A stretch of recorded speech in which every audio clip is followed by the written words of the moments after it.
Assalamualaikum. Kita jumpa lagi pagi ni. Hari ni kita nak cerita pasal kesatuan Melayu. Sebab apa kita tengok benda ni sekarang ni sedang dipromotkan, ya, Kesatuan Melayu. Macam yang aku cakap sebelum ni, satu-satu benda kalau berlaku masalah, kita kena tengok di mana dia bermula. Ya, kita kena tackle di mana dia bermula tu dulu. Bukan kita sibuk dengan masalah yang sedang berlaku. Kita kena cari kat mana dia start. Baru kita dapat menyelesaikan masalah tu. Ya? Kalau tidak, kita hanya sibuk dengan masalah yang sedang berlaku, tetapi kita tak jumpa kat mana jalan penyelesaian dia dan apa punca dia. Okey, mari sini kita cerita. Sebelum tu kita kenal Milo.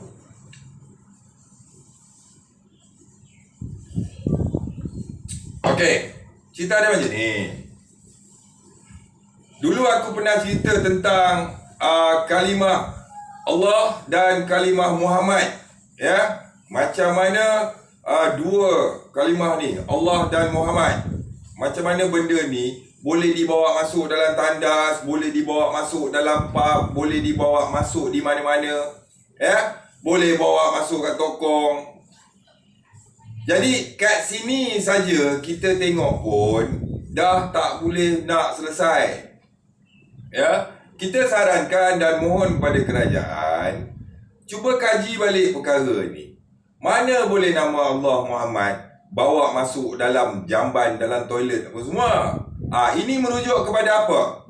Merujuk kepada lambang Angkatan Tentera Malaysia, lambang PDRM, ada Allah Muhammad. Ya? Yang mana bukan semua anggota tentera dan bukan semua anggota polis tu beragama Islam. Boleh pakai, tapi kena jaga sensitiviti dua kalimah ni. Jelas tak aku cakap ni? Jelas. Okey. Dalam isu yang sama juga, berkaitan dengan yang sama juga, kita orang Melayu sibuk bercakap tentang negara Islam, hudud, pentadbiran dan pengurusan pemerintahan Islam. Ya. Cuba kita fikir, macam mana nak wujudkan kerajaan pemerintahan Islam sedangkan bangsa Melayu tu sendiri pun berpecah sampai 7 puak. Perpecahan ni berlaku disebabkan perebutan kuasa politik dan juga perebutan kuasa yang boleh mendatangkan sumber, ya, tamak, haloba, ni semualah, ya. Jadi kalau kita tengok orang-orang politik yang bercakap tentang Islam, mereka hanya nak kudakan Islam tu untuk menarik perhatian orang-orang Melayu. Tapi tanpa orang Melayu sedar bahawa Melayu tu tak pernah bersatu. Kita tengok parti politik Melayu berpecah sampai berapa puak. Jadi ulasan dia, selagi Melayu tu tidak boleh bersatu, macam mana dia nak menegakkan kerajaan pemerintahan Islam di tanah Melayu? Sedangkan majoriti penganut agama Islam ini ataupun orang-orang yang beragama Islam ini adalah Melayu. Faham tak? Kalau dah di sudut bangsa pun dah berpecah, macam mana nak bersatu atas nama Islam?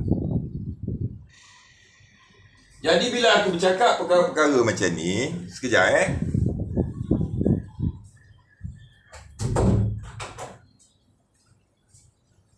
Bila aku bercakap perkara-perkara macam ni, orang kata aku anti-Islam. Tapi bukan aku anti-Islam. Kita suka kalau negara ni boleh ditadbir dan diperintah mengikut pemerintahan Islam. Tapi bagaimana kita nak buat tu, yang itu tak pernah ada orang fikir. Banyak orang melalak, menjerit, hudud Islam lah apa semua. Tapi perasan tak kenapa Islam tu tak boleh nak ditegakkan di tanah Melayu ni? Nak tegakkan hudud pun tak lepas-lepas. Tahu kenapa? Sebab majoriti orang yang beragama Islam tu adalah Melayu. Dan Melayu tu telah berpecah kepada 7 puak. Faham? Ini yang Papa Gomo duk tekankan sekarang ni, kesatuan Melayu, kesatuan Melayu, kesatuan Melayu. Tahu sebab apa? Sebab Melayu tu kena bersatu dulu. baru kita boleh mengatur gerak untuk nak menegakkan agama Islam, pemerintahan kerajaan Islam. Kalau tidak, kita tengoklah negara kita ni. PAS berjuang atas nama Islam dah berapa puluh tahun dah. Hudud pun tak terlaksana. Kan? Ini tak masuk lagi puak-puak lain yang menghidupkan syiar Islam di tanah Melayu. Tak masuk lagi. Tabligh, macam-macam lagi. Kan? Kenapa tak boleh? Sebab tak boleh lah. Orang-orang yang beragama Islam majoriti tu adalah Melayu, dan Melayu tu berpecah belah. Faham? Nak selesaikan masalah kalimah Allah Muhammad yang aku ceritakan 2 tahun lepas ni, sampai hari ni pun tak selesai. Tak buat apa aku rasa. Kan? Boleh ke nama Allah Muhammad pun masuk dalam tandai? Boleh. Kalau boleh, kalau hampa buat frame gambar, boleh kan dah? Tak boleh. Tapi perkara macam tu diambil remeh. Kata nak wujudkan negara Islam, kalimah Allah Muhammad masuk dalam tandai. Selamba je. Kan? Contohlah, pegawai polis tu bukan beragama Islam, pegawai tentera tu bukan beragama Islam. Dia masuk kedai makan bakute lah. Contohnya, kedai makan bakute. Bakute ni makan ni lah, babi lah. Jadi dia buka topi dia.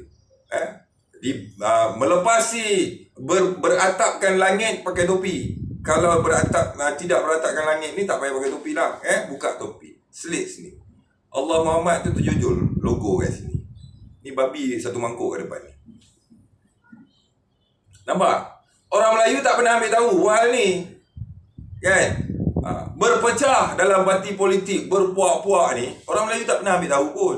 Yang dia duk bising, kita nak menegakkan negara Islam, kita nakkan pemerintahan Islam. Tapi di mana dia patut bermula tu tak pernah pula kita fikir. Dia takkan tercetus. Sebab kita tengok orang Melayu ni, mentaliti dia ni daripada zaman dulu lagi. 62 tahun merdeka, inilah Melayu di tanah Melayu. Perangai. Melayu saling serang menyerang antara satu sama lain. Macam mana? Bangsa minoriti ni jadi kuat sebab perpecahan Melayu. Faham? Minoriti ada 30. Melayu ada 70. Tapi Melayu yang 70 ni pecah kepada 7 puak. Jadi setiap satu Melayu ni tinggal 10. Sedangkan minoriti bangsa lain ni ada 30. Siapa yang kuat? Itu yang menyaksikan di dalam parlimen tu banyak menteri-menteri kabinet bukan bangsa Melayu. Melayu sedar tak ni? Apa yang berlaku ni? Tak sedar. Dalam masa yang sama, kita mula kedengaran satu Malaysia, rakyat kita semua sama. Ada yang menuntut kesamarataan. Melayu sedar tak? Tak sedar lagi. Sudahnya lagi 20 tahun, Melayu merempat di bumi sendiri, tahu tak? Jadi kita nak bercakap tentang isu-isu yang berkaitan dengan kesatuan Melayu. So, saranan Jebat Derhaka, hentikan politik-politik yang saling menyerang antara satu sama lain dalam kelompok bangsa Melayu. Faham? Kerajaan pimpinan Muhyiddin Yassin, ramai yang tak suka, ramai yang suka. Pro and kontra lah. Tapi kerajaan Muhyiddin Yassin ni adalah kerajaan Melayu. Faham tak ni? Dan kalau kita melepaskan pemerintahan ini, kita bagi kepada Anwar Ibrahim. Anwar Ibrahim ni pun Melayu. Dulu dia duduk dalam UMNO, dia pun memperjuangkan bangsa Melayu. Tahu tak kenapa hari ini tempat sandar Anwar Ibrahim ni lebih kepada bukan Melayu? Tahu kenapa? Ianya atas desakan keadaan yang mana Anwar Ibrahim, kalau dia tak sandar pada bangsa lain, kedudukan dia tak kuat. Nak tak nak, terima je lah. DAP kah, China kah, India kah, terima je lah. Nak menguatkan kedudukan dia sebagai parti Harapan tu, PKR tu. Tahu? Sebab orang Melayu tak memberi sokongan kat dia. Ada yang menyokong, tapi sokongan orang Melayu tak kuat untuk dia. Jadi nak tak nak, korbankan bangsa Melayu satu dengan bangsa-bangsa lain. Faham? Jadi ini semua berlaku sebab politik. Kita gempar hari tu, bulan lepas, 2 bulan lepas ke sebulan lepas, gempar. Datuk Zahid Hamidi sendiri cakap apa? Kita tidak menolak untuk bekerjasama dengan DAP. Melayu terpaksa terima bangsa lain untuk kuatkan kedudukan kuasa politik. Pecah lagi. Dah lah berpecah. Lepas tu pergi bergabung. Jadi kita rakyat Malhin yang bawah ni duk menjerit-jerit hidup Melayu, hidup Melayu. Hidup Melayu apa? Ya? Nak cerita pasal mewujudkan negara pemerintahan Islam ni jauh lagi. Tak usah ceritalah pasal Islam tu semua. Pasal apa? Jauh. Untuk pergi ke arah negara yang mempunyai pemerintahan Islam ni jauh lagi. Sebab apa? Nak satukan bangsa Melayu pun belum berjaya lagi. Melayu dah berpecah belah. Jadi kita melihat sekarang ni, kita tengok Papa Gomo tu contohnya ya. Ramai hater pun ramai ya, yang support pun ramai. Tapi kita nak bercakap tentang apa yang dilihat oleh Papa Gomo ni. Dia orang lama ya. Dia ni adalah orang yang kalau kena kecam, kena kutuk, kena fitnah ni semua, kebal dah. Immune dah. Dah biasa jadi punching bag. Ya. Jadi dia mempunyai jiwa yang kuat lah ya. So dia nak memperjuangkan kesatuan Melayu dulu. Melayu ni kena bersatu dulu. Kalau Melayu ni tak bersatu, tak usah cerita pasal bangsa lah. Tak usah cerita pasal agama semua, tak payah cerita lagi. Cerita pasal bersatu Melayu ni dulu. Faham? Majoriti Melayu ni beragama Islam di tanah Melayu. Kalau Melayu ni berpecah belah, macam mana kau nak mewujudkan negara Islam? Faham tak ni? Ramai orang Melayu, dia ni adalah orang yang mempunyai sikap nak makan perlu disuap. Ya, di mana ada ramai, di situlah dia nak duduk. Dia tak mempunyai haluan dia sendiri, dia pun tak tahu dia nak berjalan ke mana. Dia main ikut je orang. Sehingga kan kalau kita memberi satu-satu benda yang fakta, yang jelas, gagal diterima oleh dia. Sebab apa gagal? Sebab akal tak berfungsi. Dia lebih berfungsi melalui ketaksuban dia terhadap seseorang. Faham? Bila kita tanya, tak boleh jawab. Bila tak boleh jawab, tanya pasal apa tak boleh jawab.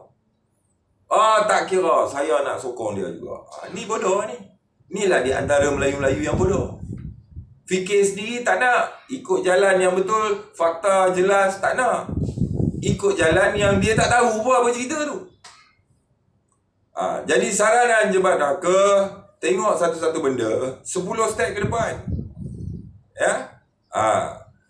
Baru kita tahu apa yang kita nak buat di depan tu. Sembang kesatuan Melayu, sembang nak mewujudkan negara Islam. Woi, tu kalimah Allah Muhammad dah berapa puluh tahun duk masuk keluar jamban, dibawa oleh orang-orang yang bukan Islam. Tak ada pembelaan. Kalau sebut Allah Muhammad ni, dua nama ni adalah nama besar. Satu dunia orang Islam mengagungkan dua nama ni. Yang mengejutkan, hanya di Malaysia saja Allah Muhammad ni boleh dibawa masuk dalam tandas apa semua. Tempat lain tak boleh. Negara lain tak pakai logo Allah Muhammad ni. Cuba renung-renungkan. Ya? Maksud aku, Allah Muhammad ni pakai logo ni, negara lain, orang bukan Islam tak pakai benda tu. Dia tak ada campur macam tu. Ya? So fikir-fikirkan setakat ni saja. Lain tak ada apa, kita sama-sama fikirkan. Ya? Baru kita boleh jadi Melayu yang betul-betul tulen. Baru kita, bila kita bersatu, baru kita ada suara untuk nak buat sesuatu. Nak tegak hudud ke, nak wujudkan negara Islam ke, baru boleh. Raja Melayu kena hina, pekak badak semua. Besar tu. Isu Raja Melayu kena hina adalah isu bangsa Melayu tu sendiri. Isu Nabi Muhammad kena hina, pekak je semua orang.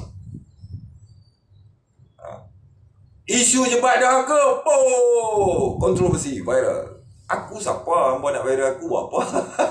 Aku bukan apa pun. Viral pun tak tambah berai kat rumah aku. Tak viral pun tak mengurangkan berai kat rumah aku. So, fikir-fikirkan apa yang orang cakap. Fikir, dengar, fikir, diam. So, sama-sama renungkan benda ni semua. Apa yang menjadi fokus pada bangsa Melayu sekarang ni adalah kesatuan Melayu. Ini yang penting dulu. Ikuti perkembangan Papa Gomo. Dia sekarang ni dah meletakkan tepi semua kedudukan politik dan sebagainya. Dia nak fokus kepada kesatuan Melayu. Yes, aku support. Kalau ini yang dia nak bawa, aku support. Sekian. Wassalam.